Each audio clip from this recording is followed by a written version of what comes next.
Un salaire moyen sous les 20 000 par année et un filet social inadéquat. Les artistes en arrachent. Souvent, ils doivent cumuler un ou plusieurs boulots pour joindre les deux bouts. La Fondation des artistes, organisme offrant un support monétaire périodique aux artistes, a remarqué une hausse fulgurante des demandes d'aide. En 2019, ils étaient 80 à la solliciter. En 2025, ce nombre a grimpé à 1290, t'as bien compris. De 80 à 1290. Donc, être artiste, c'est pas jojo. Évidemment, artiste, on pense à Céline Dion, Martin Matt. J'annonce à tout le monde que c'est pas exactement ça la moyenne, loin d'eux. On est avec Cédric Bélanger, journaliste au Journal de Montréal et au Journal de Québec. Salut Cédric. Bonjour. Ça va? Ça va très bien. Dis donc, ça va passer donc dans le Journal de Montréal et de Québec demain. C'est une enquête que tu as menée. Et ça a été quoi tes surprises quand tout à coup tu t'es mis à avoir des témoignages là, d'artistes? Qu'est-ce qui t'a toi-même le plus surpris? Ben, je pense que dès le départ, tu as mentionné les chiffres, certains chiffres que tu as mentionnés. La hausse de demande d'aide, de soutien financier à la Fondation des artistes, pour moi, je pense que c'est le point le plus important pour illustrer à quel point la situation financière des artistes s'est détériorée au Québec depuis la pandémie. On parle d'une hausse de 1513 Ouais. des demandes d'aide. Moi, ça m'a jeté à terre. Les données de l'UDA aussi, de l'Union des artistes, sont aussi intéressantes. Eux, en 2025, ils arrivent à un salaire moyen parmi leurs membres. Là, ils ont un peu plus de 7 000 membres au Québec. Ils arrivent à un salaire moyen de 18 700 18 700 ça, c'est même pas le tiers du salaire moyen des Québécois en général. Ouais. Ça donne une idée à quel point, et c'est drôle parce que c'est le mot qui revient dans nos témoignages. Je ne suis pas tout seul qui a travaillé là-dessus. D'ailleurs, mes collègues Sarah Emilino et Bruno Lapointe et Guillaume à l'agence QMI ont aussi recueilli des témoignages. Mais un mot qui revient, c'est nous sommes des guerriers. Être un artiste au Québec, c'est une espèce de parcours du combattant, de ce qu'on a pu constater. Que oui, il existe des Céline Dion, des Martin Matt, des gens qui vont faire des salaires exorbitants, mais c'est la très petite minorité. Là. Il n'y en a vraiment pas beaucoup. À l'Union des artistes qu'on mentionne, c'est que des gens qui font plus de 150 000 par année, c'est 2 de leur membership. Bon, donc, c'est assez révélateur. Effectivement. Dis donc, quel lien que tu fais? Parce que dans l'article, j'ai vu qu'il y avait un lien. C'est quoi le lien avec la pandémie? Bien, évidemment, la pandémie, qu'est-ce qui est arrivé le jour où on a décrété qu'il fallait retourner à la maison, qui sont ceux qui ont écopé en premier et ceux qui ont pu revenir au travail en dernier, ce sont les artistes. Okay.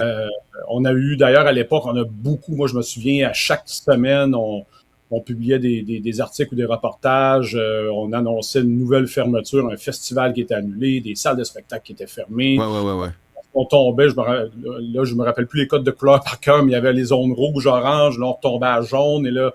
Pas le droit d'aller dans une autre zone, blablabla. Donc là, il y avait des secteurs d'activité qui étaient autorisés à recommencer l'exploitation, mais les derniers qui étaient rappelés au travail, la plupart du temps, c'était les artistes. D'ailleurs, la preuve, si je prends juste les grands festivals, moi je suis à Québec, le festival d'été, il y a eu 2 années où il n'y en a pas eu de festival. Ouais. Donc, c'est révélateur d'une espèce... En même temps, tu sais, on a besoin des artistes. Je pense que c'est assez unanime que les artistes font partie un peu du ciment de la société, qui sont essentiels. En même temps, est-ce qu'on s'en occupe comme il faut? C'est un peu ce qu'on essaie de démontrer à travers ce reportage-là qu'on a réalisé là, au cours des derniers mois. Juste par curiosité, il y a évidemment dans tout ce que moi je l'ai lu d'avance, là, bien entendu, ce qui va paraître demain dans le Journal de Montréal et le Journal de Québec. Comment je te dirais ça? Ceux qui se dévoilent, là, c'est quand même un geste, c'est à la fois courageux et tout sauf pudique. Comment tu interprètes ça, quelqu'un qui a répondu à tes sollicitations? Parce que toi, tu n'as pas tordu de bras, là, évidemment. Tu as approché des gens, puis il y en a qui ont dit, ben oui, je vais témoigner. C'est quoi la lecture que tu as de quelqu'un qui dit, moi, demain, là, j'apparais là, puis je le dis ouvertement, là, j'en arrache pas mal, une grosse coche de plus depuis la pandémie. Qu'est-ce qu'on a à perdre, finalement? En bout de ligne, la question, c'est... évidemment, tu mentionnes, c'est vrai que c'est un tabou longtemps. C'est rare les artistes qui vont sur la place publique pour dire moi, je fais tant d'argent par année ou j'en arrache, j'ai pas de contrat. Quand quand on voit des données comme un salaire moyen de 18 000 par année, si on tient compte effectivement qu'il y en a là-dedans qui vont faire quand même plusieurs centaines de milliers de dollars, là, les mieux nantis, les plus, Oui. je ne veux pas dire les plus chanceux, mais c'est parce que tout le monde mérite le salaire qu'il reçoit quand tu travailles fort. Mais ce que je veux dire par là, c'est il y a une espèce de... Je pense qu'on a ouvert une porte à dire, regardez, ça va pas si bien que ça. Puis un des exemples qui a nourri peut-être notre réflexion au départ, Oui.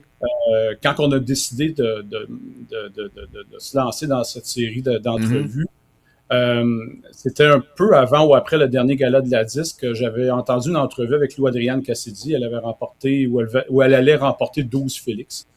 C'est la nouvelle sensation pop au Québec. Elle est partout. Oui. Et elle racontait que, bon, elle, évidemment, elle vit comme travailleur autonome. Elle a un peu donc sa petite compagnie. Elle disait que c'était voté un salaire... là, je me rappelle pas exactement le chiffre, mais c'est comme entre 30 et 35 000 par année. Puis Oui. là, on se disait, nous, 30 à 35 000 par année pour quelqu'un qui vient de gagner 12 Félix. Imaginez les autres. Ouais. Et donc oui, ce matin, on a publié une première entrevue que j'ai réalisée avec Marie-Ève Beaulieu, qui est une comédienne quand même assez connue, qu'on a vue à la télé, sur les tapis rouges. Elle a été de plusieurs séries très importantes au Québec, là. CA, Les hauts et les bas de Sophie Paquin, on l'a vu dans Anti-Gang récemment. Et elle a décidé de parler ouvertement. Elle l'avait fait dans une lettre ouverte à la presse ce printemps. On l'a contactée ensuite. Elle a décidé d'aller plus loin avec nous. Je pense que ça délie les langues. Je pense que de plus en plus d'artistes ne vont pas hésiter à dire c'est quoi leur réalité. Pour qu'on comprenne peut-être que c'est pas si facile, parce qu'on a l'impression, nous, Marie-Ève Beaulieu parle d'une espèce de décalage entre la perception et la réalité. La perception, nous, c'est qu'ils ont une vie fantastique, ils sont toujours sous les projecteurs, sont sur les plateaux, mais la réalité, c'est pas du tout ça, là. Tu peux être des mois et des mois à tourner en rond et à attendre un appel, à trouver une petite job-in en attendant, en espérant pouvoir être appelé en audition. Et des fois, le téléphone sonne vraiment pas souvent et ça prend des nerfs d'acier pour faire ce métier-là. Moi, je suis un ancien gérant d'artiste, OK? Ça fait que ce que je vais te parler, que je veux que tu me dises si tu as pu constater ça dans ton enquête, tes entrevues. Mais ça fait longtemps, moi, que j'ai su puis que j'ai compris que la visibilité, c'est pas une équation qui donne les revenus en conséquence. Donc, tu peux être tout à coup très populaire parce que tu as une chanson qui roule en déchaîné ou autre, mais on n'est pas en France. Les droits d'auteur par rapport à ce qui est diffusé à la radio, c'est familique, etc. Est-ce que tu as pu constater ça, que c'était un peu une des données sous-jacentes, c'est-à-dire que les gens croient que si un artiste est visible, ça vient avec une paye en conséquence, ce qui n'est pas du tout un lien direct? Je reviens à l'exemple de Marie-Ève Beaulieu qui nous racontait qu'elle a tourné Fait d'hiver autour de 2017. Dans l'année qui suit Fait d'hiver, dans le tournage, donc la série a été télédiffusée, elle a eu de bonnes critiques, on l'a beaucoup remarqué à l'écran. Or, le téléphone ne sonnait pas et un jour, elle s'est retrouvée dans le bureau de l'aide sociale. Ah oui, hein? Et l'intervenant qui la recevait, et même les gens qui étaient dans la salle d'attente, Ils l'ont tout reconnu, là. Tout le monde était ébahi de la voir là, mais on pensait que tu travaillais, que tu avais plein de jobs, et elle-même s'attendait Ben oui. à Fait d'hiver d'avoir des contrats, qu'on la sollicite. Ouais. Puis non, pas du tout. Donc, moi, je trouve que ça illustre parfaitement cette espèce de décalage entre on la voit à l'écran, donc c'est une vedette, donc les sollicités... Oui, les dollars coulent. Ouais. C'est ça, l'argent rentre, alors que c'est rien de plus faux. Je veux dire, c'est pas parce qu'une personne est dans notre téléroman ou notre série favorite qu'elle a une situation financière aisée, là, au contraire. Absolument. Hey, merci beaucoup, Cédric Bélanger, journaliste, Journal de Montréal, Journal de Québec, pour le dossier ce week-end. Nos artistes sont pris à la gorge depuis la pandémie. Merci, Cédric. À bientôt.